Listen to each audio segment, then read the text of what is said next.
భవిష్యత్తులో మన దేశంలో యూనివర్సిటీల్లో జనరల్ కేటగిరీ విద్యార్థులు చదువుకోవాలంటేనే భయపడే పరిస్థితులు రానున్నాయేమో. తాజాగా మన దేశంలోని చాలా యూనివర్సిటీల్లో జనరల్ కేటగిరీ విద్యార్థులు పెద్ద ఎత్తున నిరసనలు వ్యక్తం చేస్తూ ఉన్నారు. యూజీసీ గ్రాంట్స్ కమిషన్ తీసుకువచ్చిన కఠినతరమైన నిబంధనలను పూర్తిగా తొలగించాలి. యూనివర్సిటీలో ఎక్కడా కూడా కులపరమైన వివక్ష లేదు. ఈ లెక్కల్లో ట్యాంపరింగ్ జరిగింది. ఈ ట్యాంపరింగ్ జరిగిన తర్వాత యూనివర్సిటీలో కులపరమైన వివక్ష పెరిగిపోయిందంటూ కఠిన నిబంధనలు తీసుకువచ్చింది. ఇవి ఎంత కఠినంగా ఉన్నాయంటే భవిష్యత్తులో మేము యూనివర్సిటీలో చదువుకోవాలంటేనే కూడా భయపడే స్థాయికి చేరుకుంటాము. అంతేకాకుండా ఎప్పుడు ఎవరి నుంచి ఎలాంటి కేసు నమోదవుతుంది అనే విషయం కూడా మాకు తెలియకుండా ఉంటుంది. దీని ద్వారా మేము భవిష్యత్తులో చాలా కేసులను కులపరమైన వివక్షను ఎదుర్కోవాల్సిన పరిస్థితి ఏర్పడుతుంది అనే విధంగా జనరల్ కేటగిరీ విద్యార్థులు ఆందోళన వ్యక్తం చేస్తూ ఉన్నారు. అయితే యూనివర్సిటీ గ్రాంట్స్ కమిషన్ ఈ నిబంధనలు ఎందుకు తీసుకొచ్చింది? నిజంగానే మన దేశంలోని యూనివర్సిటీలో కులపరమైన వివక్ష అనేది పెరిగిపోయిందా? అండ్ దీనిపై ఎందుకు ఇప్పుడు నిరసనలు వ్యక్తం అవుతూ ఉన్నాయి? ఒకవేళ ఈ నిబంధనలు గనక అమలైతే భవిష్యత్తులో వచ్చే పరిణామాలు ఏంటి అనే విషయాలను మనం ఈ వీడియోలో తెలుసుకుందాం. అంతకంటే ముందు ఈ వీడియోను లాస్ట్ వరకు చూడండి. ఇందులోని కంటెంట్ కనుక మీకు నచ్చినట్లయితే ఖచ్చితంగా మా ఛానల్ను సబ్స్క్రైబ్ చేసుకుని బెల్ ఐకాన్ క్లిక్ చేయడం అస్సలు మర్చిపోవద్దు. ఇక డీటెయిల్స్లోకి వెళ్తే, యూనివర్సిటీ గ్రాంట్స్ కమిషన్ కొద్ది వారాల క్రితం కొన్ని కులానికి సంబంధించి కఠినతరమైన నిబంధనలు తీసుకువచ్చింది. అంటే యూనివర్సిటీలో కులపరమైన వివక్ష చాలా పెరిగిపోయింది. దీన్ని మేము అడ్డుకోవాలి, లేకపోతే భవిష్యత్తులో నిమ్న వర్గాలైన ఓబీసీ, ఎస్సీ, ఎస్టీలు చదువుకోవడానికి సైతం వీలు ఉండదు. అందువల్లనే మేము ఇలాంటి నిబంధనలు తీసుకొస్తూ ఉన్నాం అనే విధంగా యూజీసీ కొన్ని కఠిన నిబంధనలు తీసుకొచ్చింది. అయితే నిజంగానే మన దేశ యూనివర్సిటీలో కులపరమైన వివక్ష అనేది పెరిగిపోయిందా అనే దానికి సంబంధించి యూజీసీ ఇచ్చిన లెక్కలను ఒక్కసారి పరిశీలన చేస్తే పైకి మాత్రం మన దేశంలో 118% కులపరమైన వివక్ష యూనివర్సిటీలో పెరిగిపోయింది. 2019తో పోలిస్తే 2024 వచ్చేసరికి ఇది చాలా పెద్ద నంబర్గా పెరిగిపోయింది. అందువల్లనే యూనివర్సిటీలో కులపరమైన వివక్ష అనేది జరుగుతుంది. సో దీన్ని మేము అరికడుతాం అనే విధంగా యూజీసీ చెబుతోంది. కానీ ఇది పర్సెంటేజ్ వైజ్గా చూసుకుంటే 118% అనేది చాలా పెద్ద నంబరే అని మనకు అర్థమవుతుంది. కానీ ఇందులో అంకెల పరంగా చూసుకుంటే మనం ఒక్కసారి గమనిద్దాం.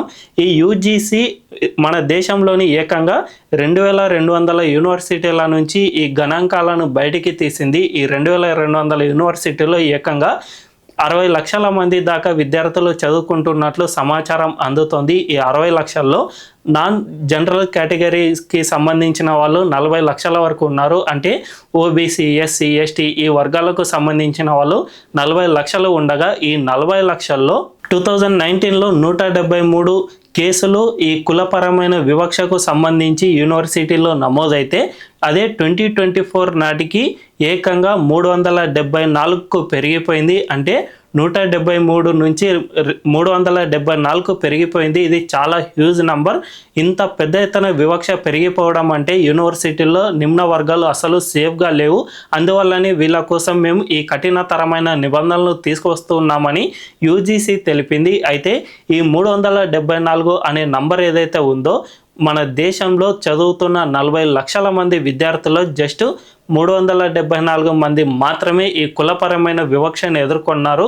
మిగిలిన వాళ్ళంతా కూడా ఎక్కడా డిస్క్రిమినేషన్ అనేది ఎదుర్కోలేదు. దీన్ని బట్టి చూసుకున్నా కూడా 40 లక్షల్లో 300 మంది అంటే చాలా చిన్న నంబర్ అని చెప్పుకోవచ్చు. ఇది అంత పెద్ద ప్రమాదం అని ఎక్కడా కూడా అనిపించడం లేదు. ఒకవేళ ఒక 1000 మందో లేదంటే ఒక 5000 మందో ఈ కులపరమైన వివక్షను ఎదుర్కొన్నారంటే అది కాస్త ఆలోచించదగ్గ నంబర్ అనే చెప్పుకోవచ్చు. కానీ చాలా డెసిమల్ నంబర్ 0.009% మాత్రమే ఈ వివక్ష అనేది మన యూనివర్సిటీలో ఉంది. వీటికి ఇప్పటి వరకు చాలా నిబంధనలే ఉన్నాయి. ఇవి చాలా వరకు సరిపోతాయి. అంతేకాకుండా ఎప్పుడైనా కానీ ఒక కేసు నమోదైతే దానిపై వెంటనే చర్యలు సైతం తీసుకుంటూ ఉన్నారు. కానీ యూజీసీ వీటన్నిటిని పక్కన పెట్టేసి చాలా కఠినతరం ఎంతగా అంటే భవిష్యత్తులో జనరల్ కేటగిరీ వాళ్ళు యూనివర్సిటీలో చదువుకోవాలంటేనే భయపడేంత స్థాయిలో ఈ నిబంధనలు ఉన్నాయి.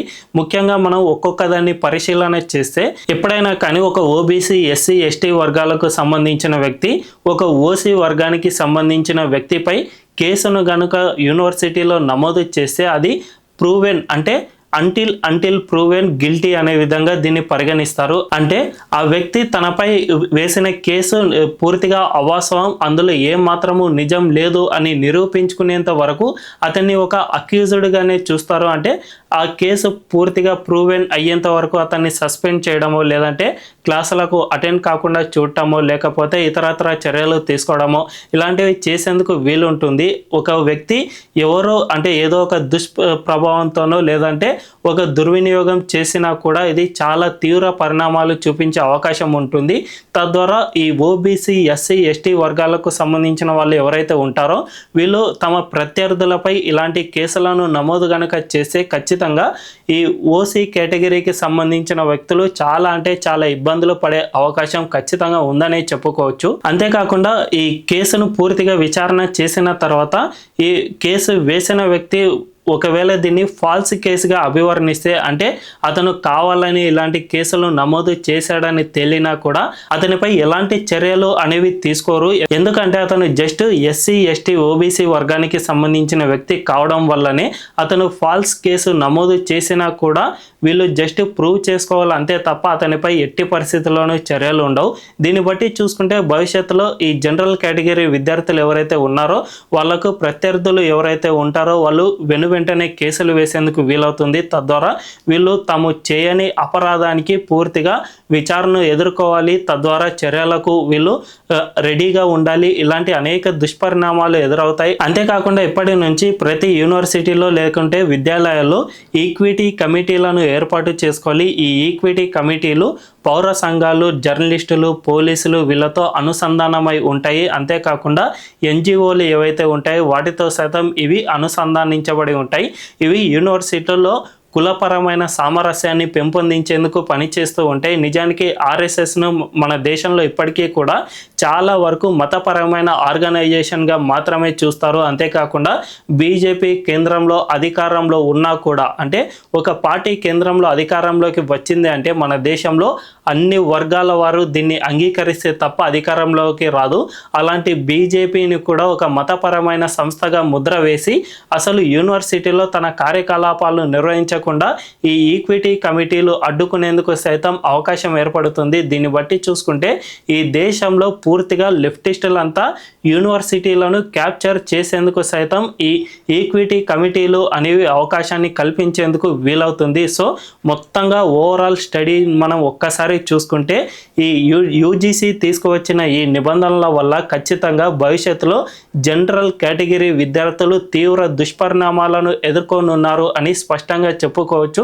తాము చేయని తప్పుకు కేసులను ఎదుర్కోవడం, ఆ తర్వాత తాము తప్పు చేయలేదు అని విచారణలో తేలినా కూడా అతనికి ఎలాంటి రివార్డు లేకపోతే అవతలి వ్యక్తి ఎవరైతే ఫాల్స్ కేసు నమోదు చేశారో అతనిపై ఎలాంటి చర్యలు లేకుండా ఉండడం, అంతేకాకుండా ఈక్విటీ కమిటీల పేరుతో యూనివర్సిటీల్లో పూర్తిగా లెఫ్టిస్ట్ భావజాలాన్ని పెంచి పోషించడానికి ఇప్పుడు యూజీసీ తీసుకొచ్చిన నిబంధనలు సహకరిస్తాయే తప్ప ఎక్కడా కూడా యూనివర్సిటీలో కులపరమైన వివక్షను తగ్గించేందుకు అసలు ఉపయోగపడవని చెప్పకనే చెప్పుకోవచ్చు. అందువల్లనే ఇప్పుడు దేశవ్యాప్తంగా యూనివర్సిటీలో జనరల్ కేటగిరీ విద్యార్థులు తీవ్ర నిరసన వ్యక్తం చేస్తూ ఉన్నారు. మరి ఈ విషయంపై మీ అభిప్రాయం ఏంటో కామెంట్ల రూపంలో తెలియజేయండి. అండ్ ఈ వీడియో కనుక మీకు నచ్చినట్లయితే ఖచ్చితంగా మా ఛానల్ను సబ్స్క్రైబ్ చేసుకుని బెల్ ఐకాన్ క్లిక్ చేయడం అస్సలు మర్చిపోవద్దు. Thank you.